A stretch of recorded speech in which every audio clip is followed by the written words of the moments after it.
Most people think starting a new life means changing everything on the outside, moving to a new city, getting a new job, meeting new people. And while those changes can be part of the process, they aren't the foundation. The truth is, you don't begin a new life by changing your surroundings. You begin by changing your reason. You start with why. The decision to start over is never easy, and it often comes after a long stretch of quiet suffering. The job that drains you, the relationship that leaves you empty, the life that feels like it's just happening to you instead of something you are actively shaping. We tend to look at our lives like a house, and when the house starts to crumble, we think we need to renovate the rooms or paint the walls, but sometimes it's the foundation itself that needs rebuilding. And the foundation of a meaningful life is purpose. When you know why you're starting over, every choice becomes clearer. Your why becomes a compass. It guides you through discomfort, through doubt, and through the resistance that always shows up when you try to change. Because let's be honest, resistance will come. It always does. Starting over threatens the ego. It challenges everything familiar. It will test you. But when your reason is strong, you won't just want to push through, you'll need to. Too many people confuse relief with purpose. They want to escape the stress, the pressure, the pain, and so they make changes driven by avoidance, not aspiration. But you can't build a better life by simply running away from the old one. You have to move towards something that matters. That's why the question is never just, what do I want to leave behind? The real question is, what do I want to create? Purpose doesn't have to be loud, it doesn't need to be grand. It's not always about saving the world or making history. Sometimes purpose is quiet. It's about becoming the kind of person your younger self will be proud of. It's about living in alignment with your values, not someone else's expectations. It's about waking up and feeling like your actions are part of a bigger story, one that actually means something to you. And finding that story begins with honest reflection. Ask yourself, what is it that I can no longer ignore? What truth keeps showing up in my quiet moments when no one else is watching? What keeps me up at night, not out of fear, but out of possibility? That's where your new life starts. Not in logistics, not in strategy, but in truth. A truth that calls you forward, not just away from the past. Now, I know this isn't always easy. We live in a world obsessed with outcomes. We're taught to focus on goals, on achievements, on milestones. We're asked what we want to do, where we want to be, how much we want to earn. Rarely are we asked why we want those things, and even more rarely do we pause long enough to figure it out for ourselves. But if your why is borrowed from someone else, a parent, a partner, a social media feed, you'll always feel like a stranger in your own story. And that's why so many people find success and still feel empty, because they climbed a mountain that wasn't theirs to climb. You have the opportunity to choose differently. You don't need to have it all figured out. You just need a reason that feels right in your gut, a reason that energizes you, even if it scares you, especially if it scares you, because fear and meaning often show up together. Fear tells you it matters. Meaning tells you it's worth it. When you start with your why, you start with ownership. You stop living reactively and start living intentionally. You stop asking the world for permission to change and instead give yourself the authority to evolve. That's when the shift happens. When your new life stops being a fantasy and starts becoming a mission. And here's the thing. Your why doesn't have to be fully formed before you begin. It can grow with you. It can evolve as you move forward. What matters is that it's yours, that it comes from a place of self-awareness, not self-abandonment, a place of curiosity, not conformity. So before you change your address, your job title, your relationship status, pause. Look inward. Ask the hard questions. Sit with the uncomfortable answers. Because clarity doesn't come from avoiding the truth. It comes from facing it and choosing to do something about it. People don't change their lives by accident. They change because something inside them refuses to settle. They change because the pain of staying the same finally outweighs the fear of starting over. And in that moment, when you decide to stop surviving and start living, That's when you discover the power of a clear why. It becomes your anchor in uncertainty, your light in the dark, your reminder that this journey, though difficult, is necessary. So if you're standing on the edge of change right now, don't ask, what should I do next? Ask, what am I doing this for? When you find that answer, when you feel it deep in your bones, you won't need motivation. You'll have meaning. And meaning is what builds a life worth starting over for. When most people think about starting a new life, they imagine all the things they'll gain, new opportunities, new routines, new relationships. But what they don't often realize is that real change, lasting change, doesn't begin with what you add. It begins with what you're willing to let go of.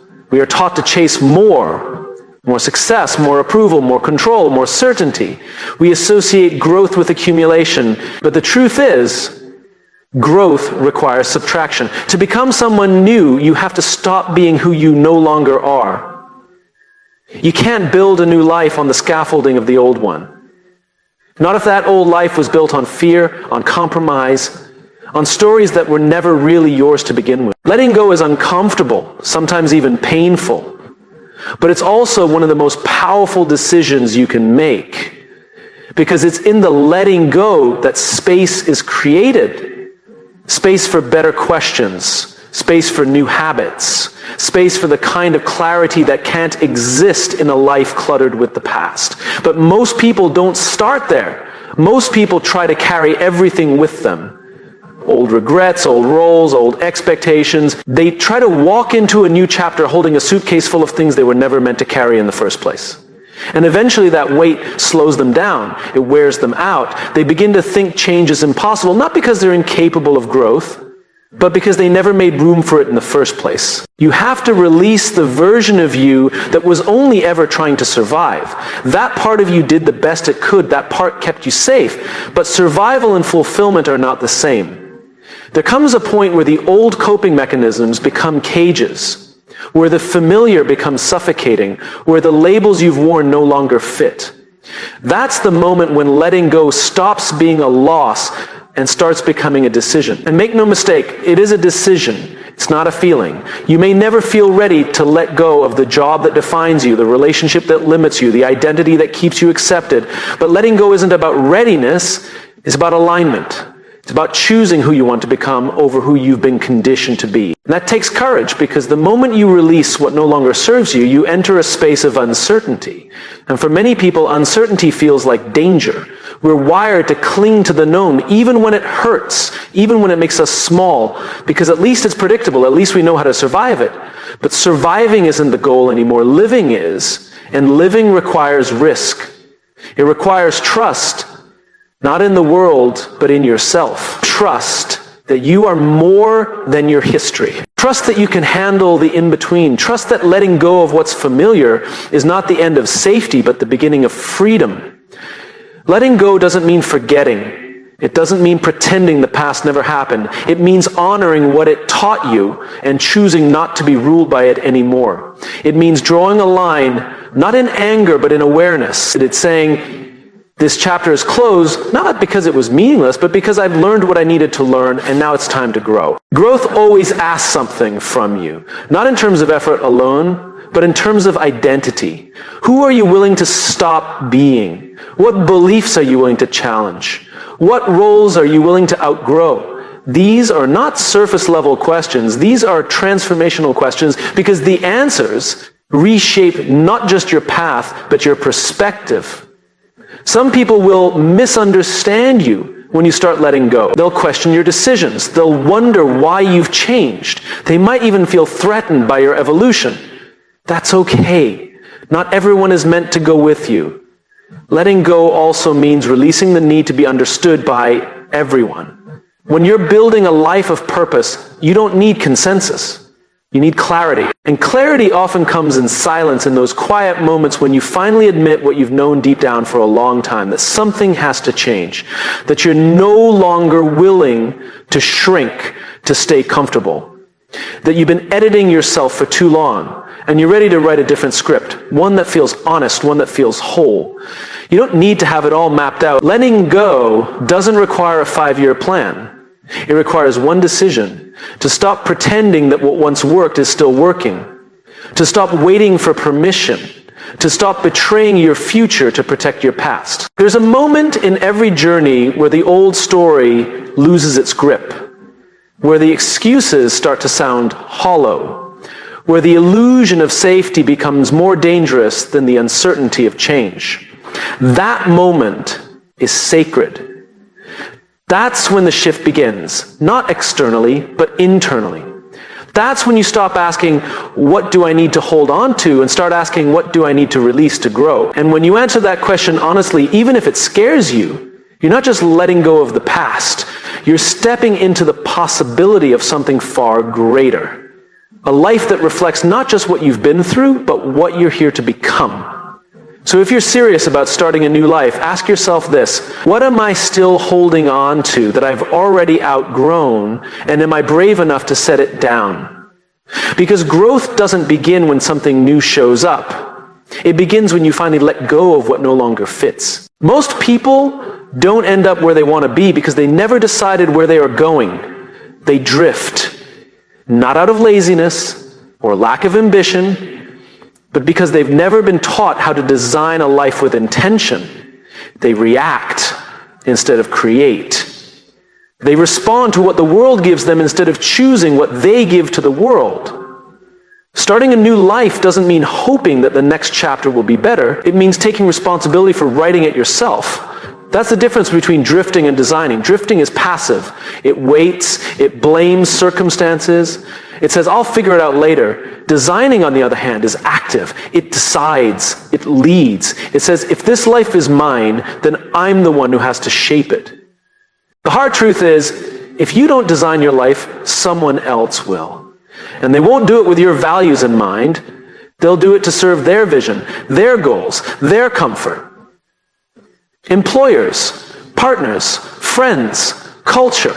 Everyone has ideas about who you should be, but only you can decide who you're going to become. That's your responsibility. And it's also your power. To design a new life, you have to start by asking better questions. Not what should I do, not what's realistic, not what will people approve of. Instead, ask what kind of life would make me proud. What values do I want to live by? What would I do if I believed I had the right to pursue it? Those questions cut through the noise. They strip away the pressure of performance and get to the heart of what really matters. Because the truth is, we spend far too much time trying to succeed at things we don't even care about. We chase titles, possessions, and applause, all while ignoring the quiet discontent inside. That discontent is a signal. It's telling you that something is off, that you've been drifting long enough. Designing your life means stepping back before you move forward. It means pausing long enough to reflect, to imagine, to choose. And it's not about mapping out every step with perfect precision. Life is too unpredictable for that. But it is about direction. It's about creating a framework for your decisions that's based on who you are and who you want to become. Think of it like this. A house doesn't begin with decoration. It begins with a blueprint. Before you choose the furniture, you define the structure. The same goes for your life. Before you chase goals or make big moves, get clear on the foundation. What do you value? What kind of energy do you want to bring into the world? What kind of people do you want around you? What kind of contribution do you want to make? When you know the answers to those questions, decision-making becomes simpler. Not easier, but simpler. You can say no with confidence. You can say yes with conviction. You stop needing everyone else's approval because you've already approved your own direction. Drifting makes you reactive. It makes you vulnerable to every distraction, every opportunity that looks good on the surface but pulls you away from your purpose. But when you design your life, you start recognizing the difference between what's available and what's aligned. This shift requires courage, because designing your life often means stepping away from the path others expect you to follow. It might mean changing careers, redefining relationships, adjusting your pace, or even starting over completely. But it also means stepping into authenticity. It means finally living in alignment, where your actions reflect your values, not just your fears or your obligation. And alignment creates momentum. Because when you're clear in your direction, even small steps feel meaningful. You stop waiting for a big break or a perfect plan. You start building one day at a time, one choice at a time. Progress becomes less about speed and more about integrity. There will be setbacks. That's inevitable. But when you've designed your life with intention, those setbacks don't break you. They teach you. They show you what matters. They remind you of your why. You don't get knocked off course so easily because you're rooted in something deeper than circumstances. The people who build lives they love aren't lucky. They're deliberate. They're intentional. They treat their time like a resource, not an accident. They create boundaries around their energy. They invest in what matters and let go of what doesn't. And they keep refining. Designing your life isn't a one-time event. It's a constant process of reflection and adjustment. You don't have to do it all at once, but you do have to start. You have to stop waiting for clarity to arrive and start creating it through action. Design begins when you decide to take ownership, when you realize that this is your life and it's too important to live by default. So if you're ready for a new beginning, don't just change your environment. Don't just switch jobs or move cities or find new friends. That might help. But real change happens when you change your intention, when you stop drifting and start designing. The future isn't something that just happens to you. It's something you build. And the blueprint starts with one powerful question. What kind of life do I want to live? And what am I willing to do about it? Because when you choose to design instead of drift, you stop being a passenger in your own story. You become the author. Most people never start a new life because they think they have to get it perfect. They wait until they have the perfect plan, the perfect timing, the perfect clarity. But the truth is, perfection is a trap. It looks like preparation, but it's really procrastination in disguise. And the cost of waiting for perfection is momentum. It's progress. It's the life you could be building but haven't yet started because you're still waiting to feel completely ready. But readiness is a myth. No one feels 100% ready to change their life. That feeling never fully arrives. What actually happens is this. You begin. You take a step. You risk a little bit of uncertainty. And through that movement, clarity begins to emerge. Growth begins to take shape. But only when you take action. You don't find your new life in a blueprint. You discover it in motion. It reveals itself. One decision, one effort, one imperfect step at a time. That's how progress works. It doesn't require you to have everything figured out. It simply requires that you care enough to begin and courageous enough to keep going even when it's messy. Because it will be messy. Starting over never looks as clean as it does in the movies or on social media. You won't wake up one day with a new routine, a new mindset, a new set of perfect habits. You'll stumble. You'll second guess. You'll wonder if you're moving in the right direction. But that's not failure.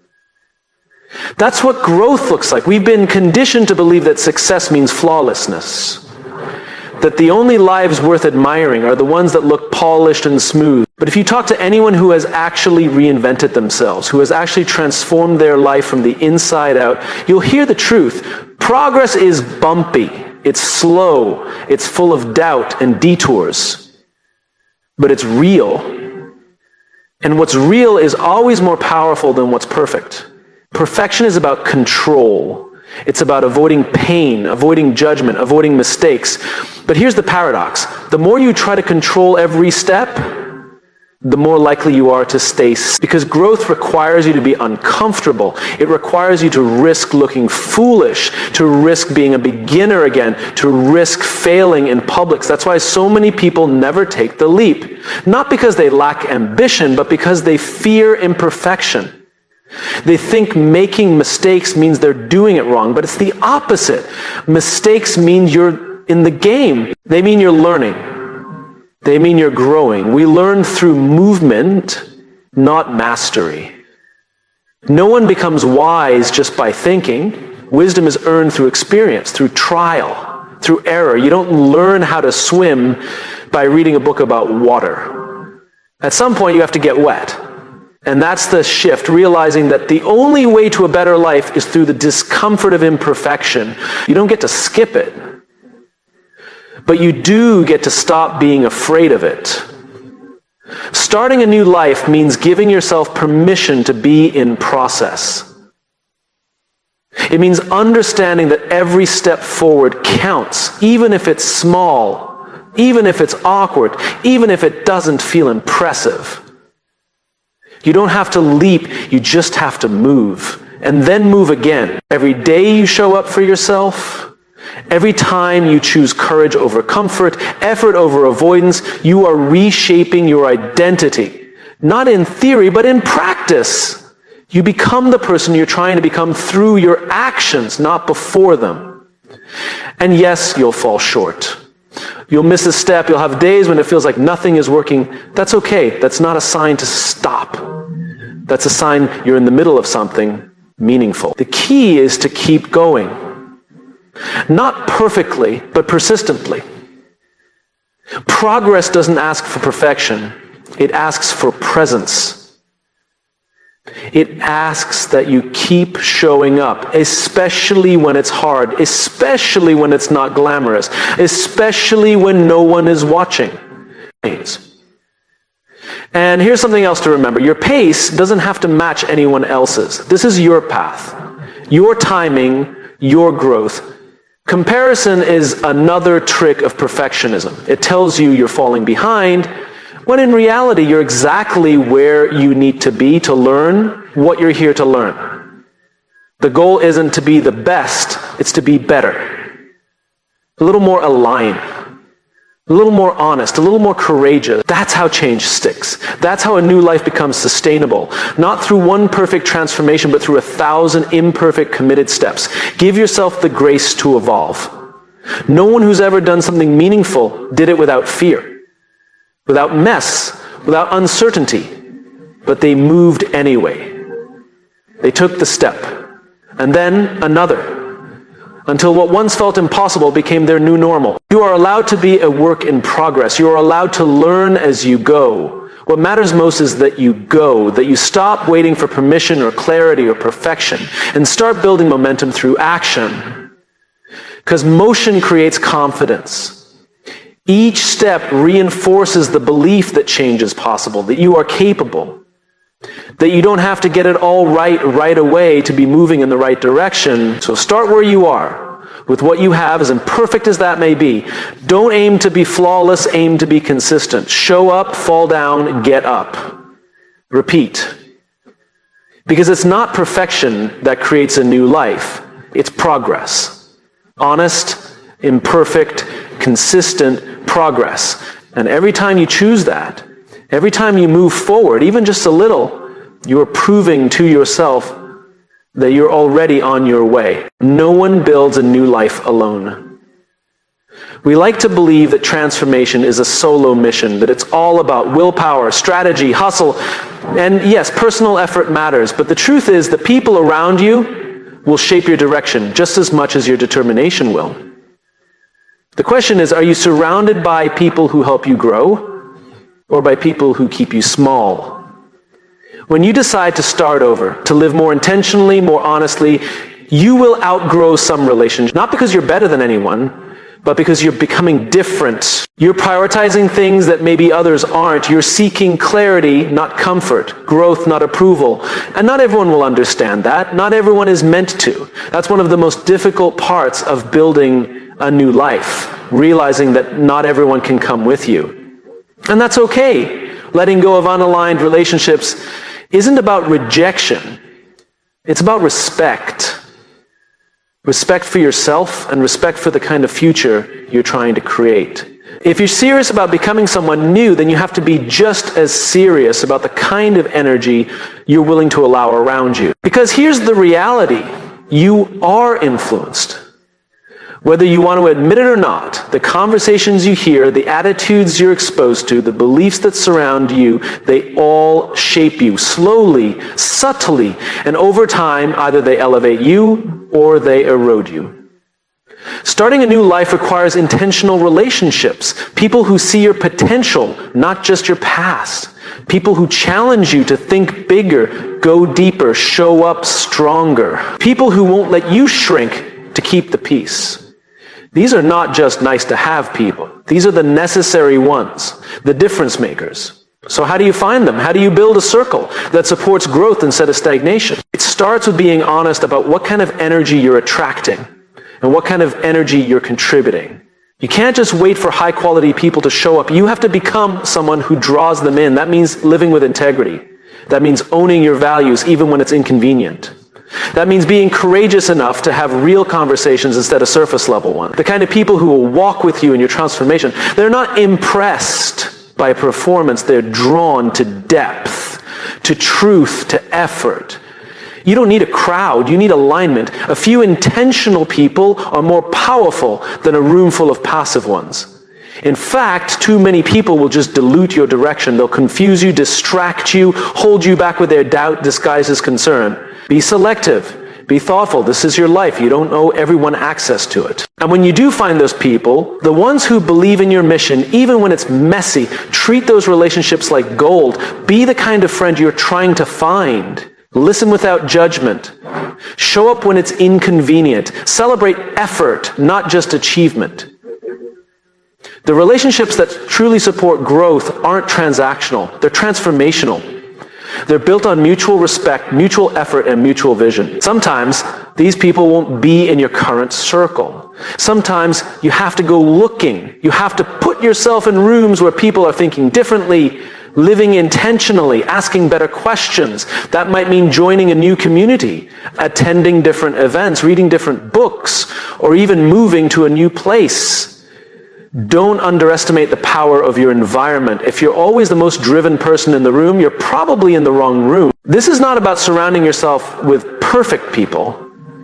It's about surrounding yourself with intentional people. People who are doing the work even if it's hard. People who are learning, stretching, evolving. They don't need to have it all figured out, but they do need to be committed to growing, because growth is contagious. And so is complacency. You will start to reflect the standards of those around you. If you surround yourself with people who normalize mediocrity, you'll start to shrink your vision without even realizing it. But if you surround yourself with people who value integrity, effort, and purpose, you'll rise to that level naturally, not through pressure, but through inspiration. These intentional relationships become your mirror and your anchor. When you start to doubt yourself, they remind you of who you are. When you want to quit, they remind you of why you started. When you drift, they pull you back to center. They help you stay aligned, not just with your goals, but with your principles. And here's the most beautiful part. As you grow, you become that person for others. Your courage gives someone else permission to be bold. Your honesty gives someone else the space to be real. Your consistency gives someone else the model to believe in their own change. This is how new lives are built. Not just by changing habits or setting goals, but by creating an ecosystem that supports transformation, a culture around you that reinforces the kind of person you're trying to become, a tribe that reminds you that you're not alone, that your effort matters, your vision matters, you matter. You aren't meant to do this alone. You are meant to walk alongside people who help you remember the point of it all, not just to live differently, but to live deeply with meaning, with connection, with purpose. So ask yourself, who's in your corner? Who challenges you to rise instead of shrink? Who do you need to move closer to, and who might you need to let go of? Your life will rise or fall to the level of the relationships you nurture. Be intentional, be brave, choose connection that fuels growth, and watch what happens when you stop walking alone.